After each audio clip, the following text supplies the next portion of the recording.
Fixed expenses are relatively fixed.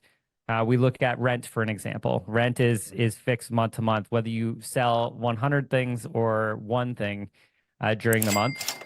That's essentially it's fixed. The rent doesn't change. Insurance cost, maybe some management costs, executive wages, that sort of thing. Even office supplies, they're relatively fixed. Maybe some dues and subscriptions that we have monthly contributions towards, they're fixed in nature, regardless of how much we sell. So those are the three components.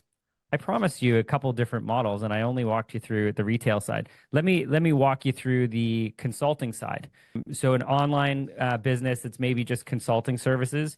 So any of the variable costs that come into there, that might be some of your direct wages for coaches or your consultants that are working. You might have some travel expenses to get to and from a business. You might have some direct market that are lead generation specific to generating revenue.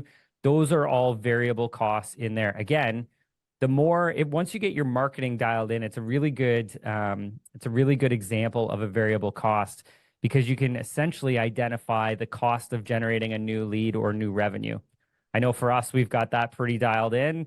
We can turn marketing up or we can turn it down. It generates our revenue and our leads coming in. So that type of business model is important. We need to understand how ours works because when we break it down this way, revenue minus variable costs is our gross profit. And gross profit margin, the percentage of money we make on each sale, is one of the most important numbers that we have in our business. Now, that is, for example, I'm selling computers. I sell it for $2,000. My cost to put it together, manufacture it, all the components, deliver is $1,000. My gross profit on that is $1,000 and it's 50%. So what I know is that if I sell twice the amount of computers, I'm going to generate twice the amount of gross profit, all at that same 50% margin. And that margin is something that we have to watch as a business owner to make sure that it's not going down. And if it's going down, why? Because that will be one of the very important lead factors of long-term financial success.